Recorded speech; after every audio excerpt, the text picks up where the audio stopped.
안녕하세요. 김호준입니다. 사법부 블랙리스트 논란에 대한 조사의 발표가 어제 있었습니다. 공개된 문건에 따르면 판사 감시를 법원 행정처 출신을 두어서, 그러니까 대법원장의 사람을 둬서 거점 법관으로 하여금 동향을 주기적으로 파악하는 방안이 작성되어 있습니다. 법관 한 사람 한 사람이 법과 자신의 양심에 따라서만 판결하도록 하는 게 사법 독립의 핵심 아닙니까? 거점 법관이 따로 있어서 동향을 파악했다면 북한의 5 담당자가 본질적으로 뭐가 다릅니까? 특히 박근혜 정부에게 큰 부담이었던 원세훈 전 국정원장의 댓글 공작, 항소심 판결 전후에 법원 행정처가 청와대와 연락해 의견을 나누고 재판부 의중을 파악하라고 했던 내용은 사법부가 재판부의 판결 내용을 미리 파악해서 청와대 의중에 맞추려고 한 정황에 다름 아니다. 사법부에 대한 외부 비판이 있을 때마다 독립을 해치지 말라 항변했던 사법부가 가장 조직적인 사법방해를 스스로 자행하는 당사자였던 겁니다. 묻지 않을 수가 없습니다. 누군가 사법부를 이렇게까지 망가뜨렸다. 그 당사자가 누군가 묻지 않을 수 없다. 김호준의 질문이었습니다.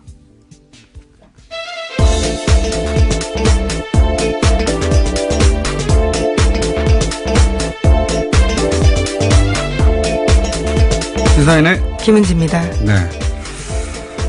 굉장히 큰 뉴스죠, 사실은. 네, 그렇습니다. 네. 사법부가 독립이 헤쳐졌다라는 건데요. 근데 그게 이제 사법부 내부에서부터 그런 일을 조직적으로 했다는 게, 가장 큰 포인트입니다. 네. 이게 뭐 어디서 찍어 눌러서 예전에 군사정권처럼, 협박을 해서 그게 아니고 사법부가 스스로, 예, 법원 행정처 사람을 거점 법관은 뭡니까? 거점 법관을 둬서 동향을 파악하도록 했다. 판사 한 사람 한 사람은 자부심이 강하고 자기가 스스로 판단한다고 하는 사람들인데 이렇게 거점 법관이 누군가 있었다는 게 자기 주변에 굉장히 충격적일 거라고 봅니다. 그래서 저희가 얼마나 충격적인지 이정열 전 판사님이 직접 나가겠다고 해서 저희가 잠시 후에 요 사안을 좀 더 심도 있게 다뤄보겠지만 일단 뉴스 훑어보겠습니다. 첫 번째 뉴스는 뭡니까? 네, 가장 중요한 뉴스이기 때문에 앞에 배치했습니다. 이른바 판사 블랙리스트를 조사한 법원 추가조사위원회가 어제 조사 결과를 발표했습니다. 2015년 원세훈 전 국정원장의 댓글 사건 재판 과정에 박근혜 정부 청와대 민정수석실이 개입한 정황이 나온 건데요. 이 문서에는 당시 우병우 수석이 이끄는 박근혜 정부의 청와대 민정수석실에서 법원 행정처의 항소 기각을 기대하면서 판결 전망을 문의했습니다. 그러자 행정처가 재판부의 의중을 간접적으로 파악하려고 노력하고 있다라고 썼는데요. 그런데 1심 결과와는 달리 예측이 어렵다라는 이야기도 쓰여 있었습니다. 이게 제가 보기에는 1심 결과는 자기가 알아서 전달했다는 거거든요. 실제 이 이야기는 이 조사 결과가 나오기 전부터 고 김영환 수석 비망록이 나왔을 때부터 네, 수첩에 쓰여 있죠. 계속해서 거론이 됐던 얘기입니다. 왜냐하면 그때 이미 1심 판결 나기 전에 1심 결과가 수첩에 적혀 있지 않느냐. 어떻게 알았냐. 근데 이제 입증할 수가 없으니까 흐지부지 됐는데요. 근데 이제 예측이 어렵다는 표현도 굉장히 두리뭉실하게 이제 순화시킨 거지만 어떻게 예측합니까? 네, 앞선 1심 결과는 예측했다라고 해석되는 대목입니다. 그러니까 예측이라는 표현을 썼지만 사법부가 역술인들이 아니잖아요. 어떻게 예측합니까? 물어봤지. 물어봐서 알아내가지고 알려줬다는 얘기죠. 예. 1심 때는. 2심 때는 뭐, 담당 판사가 완고하다든가 아니면 그 이야기를 전혀 입에 열지 않는다든가 누구한테도 말하지 않는다든가 뭐 그래서 뭐 알기가 어려웠다 이런 얘기잖아요. 1심 때는 말해줬다는 얘기죠. 네, 가장 관심을 받았던 공직선거법 관련해서는요, 무죄를 내렸거든요. 1심 재판은요. 네. 그런데 2심에서는요, 징역 3년 되고요, 법정 구속됐습니다. 자, 그런데 이제 더 재밌는 것은, 더 황당한 것은, 우병우 전 수석 여기서 등장합니다. 우병우 전 수석이, 그렇다면 상부심을 전원 합의체로 해달라. 이 의미는 잠시 후에 이정열 판사와 얘기 나눠보겠지만, 이렇게 요구했는데 또 그 요구대로 됐어요. 네, 그렇죠. 그래서 13대 0이라는 결과로서 다시 파기환송이 됐습니다. 그러니까 여기 쓰여 있는 그대로 실행됐다라고 볼 수 있는 거죠. 파기환송됐다는 요 사건에 관해서 저희가 몇 달 전에 어떻게 파기환송됐는지 진원, 시큐리티 파일, 이 증거 능력을 인정하지 않아서 파기환송됐다 이렇게 얘기했거든요. 네, 핵심 증거입니다. 예. 근데 이제 여기 문서에 보면은 핵심이 증거 능력 인정이다. 예. 그런 얘기가 적혀 있고 그 증거 능력을 인정하지 않아서 파기환송이 돼버린 거죠. 예. 이 파기환송돼서 사법부 내에서도 난리가 났었죠. 이게 뭐냐고. 근데 이제 조금 더 자세히 진원과 시큐리티를 얘기하면 진원하면 무슨 영화 같잖아요. 그게 아니고 논지를 뒤집어 놓은 겁니다. 좀 자세히 설명하자면 이게 무슨 얘기냐면 심리전을 펼칠 때 주요한 이슈가 있잖아요. 네, 매일매일 그런 내용들을 봤는데요. 어떻게 해야 되는지 지시받는 내용입니다. 그러니까 국정원장과 부소장 회의에서 주요한 지시사항이 나옵니다. 논지가 결정되는 거죠. 그 논지가 적힌 거예요. 그걸 진원이라고 제목을 적어 놓은 겁니다. 진원이 뭔지 설명을 안 해주니까 이게 무슨 엄청난 컴퓨터 파일 같잖아요. 그게 뭐 CPU 제목 같잖아요. 논지를 뒤집어 놓은 겁니다. 그 안에 논지. 그러니까 이게 인정이 돼야 국정원장이 부소장 회의를 통해서 결정한 사항이 실행에 옮겨진다. 입증이 되는 거거든요. 지시사항이 있는 내용이니까요. 그리고 이제 시큐리티 파일은 여기 보면은 아이디가 적혀 있고, 그러니까, 그때 당시 심리전단 팀, 안보 5팀인가요? 네, 김땡땡 직원의 이메일에서 나온 겁니다. 그러니까 앞 두 글자 이름이 적혀 있어요. 뭐, 김모, 이렇게 적혀 있고, 한 사람당 30개의, 계좌와 계정요? 계정. 예. 예, 계좌가 있으면 더 놀라운 일이었을 것 같은데요. 계정과 비번이 적혀 있어요. 네. 한 사람당 30개씩. 그리고 22명의 그 실제 명단하고 정확하게 일치해요. 그러니까 이게 초창기의 트윗 계정 아이디라고 하는 거거든요.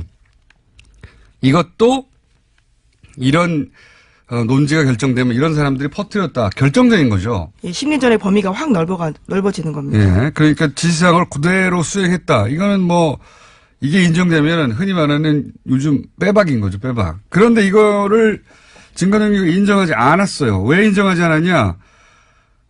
본인의 이메일이 맞고 본인의 이메일에서 나온 것도 맞고 본인의 이메일에 해킹된 적도 없고 그런데 내가 작성한 게 기억나지 않는다.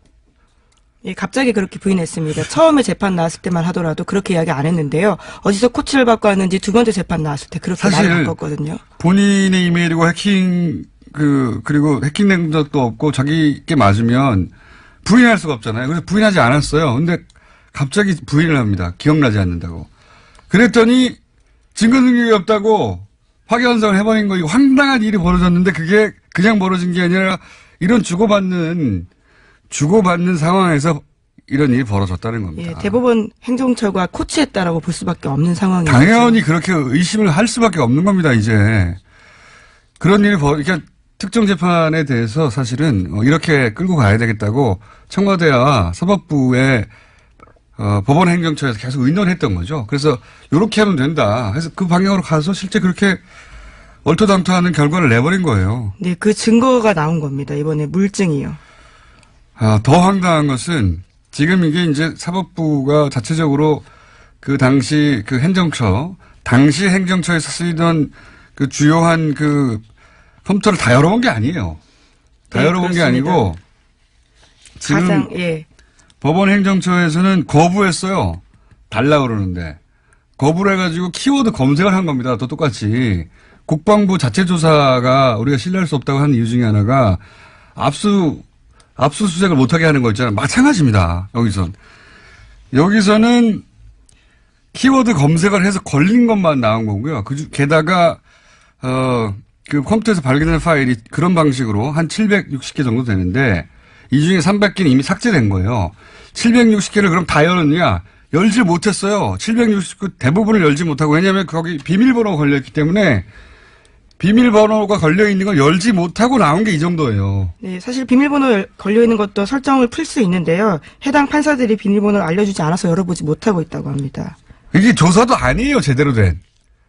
그냥 열려있고 키워드에 걸려있는 일부 파일에서만 이렇게 나온 겁니다. 이 정도가. 근데 비밀번호를 걸었으면 더 민감할 거 아닙니까, 내용이. 그걸 열어보지도 못한 거예요. 네. 네, 그리고 핵심 인물로 꼽히고 있는 임종원 전 법원행정처 처장이 있습니다. 차장이 있는데요. 이 사람이 사용하던 공용 컴퓨터는 아직까지도 조사를 하지 못하고 있다고 합니다. 이게 이제 상식적으로 이해가 잘 안 가실 수 있는데, 이건, 직장 내에서, 예, 비유를 하자면, 직장 내에서 자기들끼리 조사한 거예요. 말하자면. 그것도 직장 내 다른 부서에서, 우리 안 된다고, 그거. 검사 못 한다고. 조사 못 한다고 해가지고, 그거 못 한 거예요. 사법부에서 이제, 사법부 외부에 사법부 일을 맡기는 데 대한, 기본적인 거부감과, 우리가 최종 판단 기관인데, 우리가 해결 못해서, 검찰에 맡긴다는 것에 대해서 부정적인 인식이 사법부 내에서는 있겠죠. 그건 조직의 논리고, 이 범죄를 방치하는 겁니다, 이거는. 현재 정말. 강제 수사가 되고 있지 않는 상황입니다. 그러니까 아무도 강제로 어떤 파일을 열어보지 못한 거고, 지금 걱정되는 것은 뭐냐면, 당장 삭제할 수 있잖아요. 예. 하드만 떼면 어떻게 합니까? 자기 PC 하드 떼가지고 가져간다든가, 누군가 시켜서 밤에 삭제한다든가, 디가우징 한다든가, 뭐, 기타 등등 여러 가지 방법으로 특정 파일을 군사 수준으로 반복 삭제하는 것도 있고, 여러 가지 방법이 있거든요. 그렇게 할 수도 있는 거예요. 이 답답합니다. 이거 수사해야 한다라고 저는 생각하는데, 이정열 판사에게 물어보겠습니다. 대체 어떻게 해야 되는지. 그냥 일반인의 상식을 보면 이게 말이 되나? 이렇거든요. 아니, 이렇게 파일이 많은데 이걸 다 열어보지도 못하고, 안 주면 조사도 못하고, 이미 검색어로 나온 것만 해도 이게 법 위반이 명백한데 판사들이 이런 법 위반을 그냥 두는 거잖아요. 이거 답답합니다. 큰 사건입니다, 아주. 잠시 후에 집중적으로 다뤄보기로 하고요. 자, 다음 뉴스는 뭐가 있습니까? 네, 다스 관련 소식 빼놓을 수 없습니다. 이명박 전 대통령의 다스 설립 자금 4억 2천만 원 됐다라는 핵심 증언이 나왔습니다. 시사인 보도인데요. 김성우 전 다스 사장의 검찰 진술이기도 합니다. 이 전 대통령이 다스 설립 자금을 됐다라는 증언이 나온 것은요, 이번이 처음입니다. 설립 자금의 액수가 나온 게 처음이군요. 네, 4억 2천만 원 냈다고 합니다. 1987년에 설립이 됐는데요. 당시에는 대부기공이란 이름으로 열렸습니다. 자, 예, 다스 관련 소식이 이제 특활비가 갑자기 터지면서 약간 뒤로 미뤄져 있는데, 다스는 사실 거의 수사가 끝났다라는 이야기도 들립니다. 예, 입증을 사실상 한 거나 마찬가지다. 소환만 남았다. 이런 얘기가 있긴 합니다. 네, 그런데 그 중에서 이제 다스를 이명박 전 대통령이 설립했다라고 하는 이야기는 나왔는데, 돈이 초기 자본금 4억 2천이 이명박 전 대통령으로 나왔다. 액수가 특정됐습니다. 자, 다음 뉴스는요? 네, 검찰이 이상득 전 의원, 그러니까 이명박 전 대통령의 둘째 형인 이상득 전 의원의 국정원 특수활동비 받아간 정황을 포착했다라고 하는데요. 이명박 정부 시절에 있었던 일입니다. 목욕만 당시 국정원 기조실장 등 관계자들의 진술인데 2011년에 억대 돈을 받아갔다라는 겁니다. 직접 자기가 줬다라는 이야기도 하고 있는데요. 당시는 인도네시아 대통령 특사단이 방 안에서 있었는데 숙소에 침입했던 일이 있었습니다. 국정원 직원들이 들켰는데요. 그 상황을 무마하기 위해서 돈을 준 게 아니냐라는 의혹이 나오고 있습니다. 어제는 이제 윤석 여사 관저 행정관이 돈을 받은 걸 인정했죠. 예. 쇼핑백에 돈이 왔다. 예, 방식까지 구체적으로 나왔습니다. 본인이 먹지 않은 한, 예, 그 돈은 그러면 김 여사에게 전달됐을 테니까 이제는 이제 가족으로 지금 확대되고 있는 와중인데, 형 이야기도 나온 거죠. 형이 당시에 특수활동비를 그 형에게, 이명박 전 대통령 형, 이상득 전 의원에게 줬다고 하는 이제 진술이 나온 거죠. 근데 이때 이제 그 검찰에서는 국정원이 당시 위기에 몰려 있었기 때문에 그 상황을 돌파하기 위해서 이런 돈을 준 게 아니냐, 뭐 이런 이야기인데, 이거 굉장히 재밌는 사건입니다. 인도네시아 대통령 특사단이 방문했을 때 괴한이 침입했다, 뭐 이런 뉴스가 나왔었거든요. 네, 그래서 경찰에 신고됐습니다. 인도네시아 대통령 특사단에서 신고할 수밖에 없죠. 이 당시 사건이 어떻게 되냐면 굉장히 재밌어서 잠깐 말씀드리면, 이명박 전 대통령 면담이 잡혀 있는 날이었어요. 그래서 이제 특사단이 면담을 하러 가는 거였거든요. 그러니까 비는 게 분명하죠. 그러니까 면담이 있다는 걸 알았던 거예요. 예. 나중에 이제 국정원 직원들로 드러났으니까 국정원에서는 면담이 있는 걸 알고 당시 남자들 여자 한 명으로 이루어진 3인조가 투입됩니다. 그래서 이제 노트북에서 뭘 카피하고 있는데 그중에 한 사람이 뭘 놓고 갔는지 다시 돌아온 거예요. 들켰죠. 들켰는데 웃긴 건 그럼 한 사람이 망을 보든가 했어야 되는데 3명이 다 바빴나 봐요. 방에 들어와가지고 들켰어요. 들켜가지고 진짜 웃긴 것은 여기서부터 들켰으면 냅다 도망가서 자기 신원이 드러나지 않도록 해야 되잖아요. 그중에 노트북 한 대를 들고 나갑니다. 그렇죠. 들고 나가니까 이 특사단 입장에서는 없어진 게 없으면 뭐 신고를 안 했을 수도 있을지도 모르겠습니다. 노트북 하나 들고 도망갔잖아요. 당연히 신고를 했죠. 그 호텔에서 찾았어요. 국정원이면 깜짝같이 사라졌을 것 같잖아요. 19층에 숨어 있다가 잡힙니다. 이 사람들이. 특수훈련을 받은 국정원 요원이라고 보기엔 굉장히 어설픈 일들이 많아서요. 물건을 훔쳤다는 점도 굉장히 문제지만 들켰다는 게 더 문제인 것 같습니다. 웃기지만 그러니까 첩보기관의 입장에서 보자면 들킨 게 더 문제죠. 그렇죠. 예, 들키지 말았어요. 했으면. 더 웃긴 건 비상통로에서 발견됐거든요. 발견되니까 노트북을 주고 다시 도망가요. 굉장히 제가 보기에는 그 세계 첩보기관 사상 가장 치욕적인 사건 하나로 정말 망신스러운 일입니다. 전 세계 베스트 10 안에 들어갈 정도의 사건입니다. 이게 노트북 들켰는데 눈앞에서 노트북 하나 들고 도망가고 그것도 비상통로에 숨어 있다가 호텔 직원한테 잡히니까 냅다 노트북을 돌려주고 다시 도망가고. 여기서 좀 이상한 점은 호텔 방문을 어떻게 열었느냐. 이 침입한 흔적이 없다. 예, 그럼 카드키를 가져가는 거 아니냐. 호텔이 협조한 거 아니냐. 게다가 이 비상통로에서 발견됐을 때 잡혔어야 되잖아요. 노트북을 주고 어떻게 도주하였냐. 도주도 이상합니다. 네, 그래서 당시에 국정원 별명이 걱정원이었습니다. 워낙 걱정 끼치는 일들이 많다고요. 그때 돌았던 변명이 더 웃깁니다. 바로 2층에 국정원 기관에서 쓰던 방이 있었는데 그 방에서 노트북을 가져오라고 했는데 방 번호를 잘못 알아가지고 그 아래층에서 그걸 가져갔다. 이런 식으로 해명했거든요. 말도 안 되는 소리죠. 그런데 직원 누군가 들어오는데 그 노트북 하나를 왜 들고 도망갑니까? 방 잘못 알았습니다.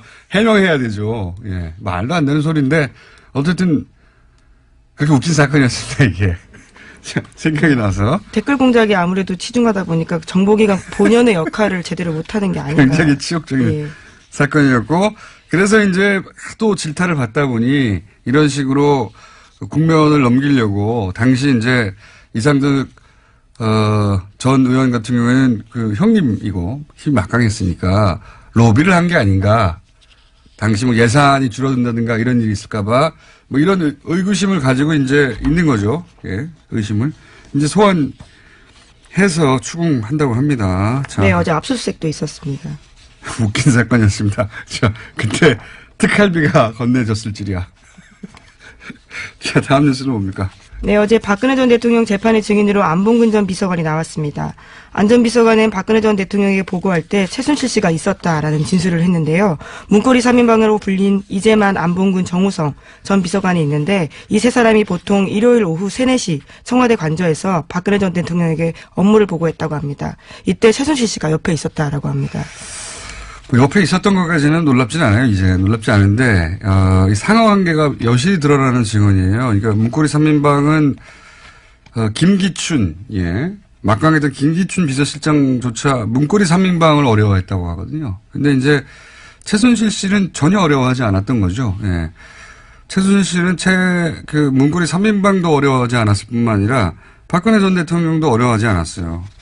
여기 보면 대통령한테 보고를 하는데 그냥 들락날락 왔다 갔다 했다는 거잖아요. 예, 다 앉아있는데 혼자만 계속 왔다 갔다 하고 있었다고 합니다. 그러니까 보통 이제 대통령한테 누군가가 참모들이 보고하고 하면 그 자리에서 참석하거나 참석하지 않거나 하는 것이지 어른들한테 얘기하는 왔다 갔다 하지 않잖아요. 대통령이 아니어도 왔다 갔다 했다는 거예요. 그리고 누구도 그러지 말라거나 나가 있으라거나 말하지 못하였다. 예, 최순실 공화국이었다 실제 이런 얘기입니다. 자. 재미있는 큰 사건이 있어서 얘기하다 보니까 뉴스를 몇 개 못했네요. 예. 제목 한두 개 정도는 읊고 지나가야 되겠습니다. 예, 어떤 걸로 할까요? KBS 네이버 그리고 평창 올림픽이 있는데요. 예. 예. 제목만 읽어주세요. 예, 알겠습니다. 고대훈 KBS 사장에 대한 해임 제청안이 어제 이사회에서 가결됐습니다. KBS 이사회가 6대1로 해임 제청안을 통과시켰는데요. 그래서 이제 언론노조 KBS 본부가 내일 오전 9시부터 업무에 복귀한다라고 합니다. 아, 드디어 복귀하는 거군요. 예. 자, 일각에서는 이제 정현주 사장도 이런 식으로 해임했다라고 물타기를 하는데 완전한 차이가 있죠. 뭐 정권이 찍어 누른 케이스였고 이거는 구성원들이 받아들일 수 없다는 겁니다. 네. 본질적으로 완전히 다른 사안이고요. 자, KBS 사안도 일단락이 돼가고 있습니다. 자, 다음은요. 네, 네이버 내부 데이터를 한국일보가 단독 입수해서 보도했는데요. 오늘 아침입니다. 메이크로 프로그램 사용 흔적은 없다라고 하는데요. 하지만 하나의 IP에서 최대 11개의 아이디를 바꿔가면서 공감 추천을 한 경우가 있다라고 합니다. 네이버의 내부 데이터를 어떻게 한국일보에 입수합니까? 네이버가 준 거죠. 예. 네이버 입장에서 이제 소위 그 프로그램이 사용된 게 아니다라고 하는 해명을 하고 싶었나 봐요. 네이버의 언론 플레이라고 봐야죠. 네. 어쨌든 그 와중에서도 IP 하나에 뭐 여러 아이디가 등장하긴 한다. 근데 프로그램은 돌아가지 않았다. 이런 네이버가 억울해서 내놓은 네. 항변이 실린 보도인 것 같습니다. 이건 수사가 들어갔을 테니까 다음에 또 추가로 나오겠죠, 실제. 다음은요? 네, 평창 동계올림픽 주간 방송사가 미국 MBC인데요. 여기에 사장이 방북을 했다고 합니다. 또한 광고 수익이 1조 원대 이를 것으로 예상된다라고 합니다. 광고 수익이 1조 원대라는 의미는 뭡니까? 네, 광고 수익이 1조 원대라고 하는 건요. 광고 판매량이 이제 9억 달러, 9,500억 원을 넘어선다라는 건데요. 그러니까 지난번 소치 동계올림픽 때보다 더 많은 광고가 팔렸다라는 겁니다. 광고가 역대 1위다 뭐 이런 그런 얘기인가 보죠? 네. 우리 생각하고는 다르게 평창 올림픽이 흥행이 되고 있다 이런 얘기네요. 이야기도 잠시 후에 저희가 김지훈 박사 오랜만에 모셔가지고 미국 셧다운 얘기와 함께 좀 다뤄.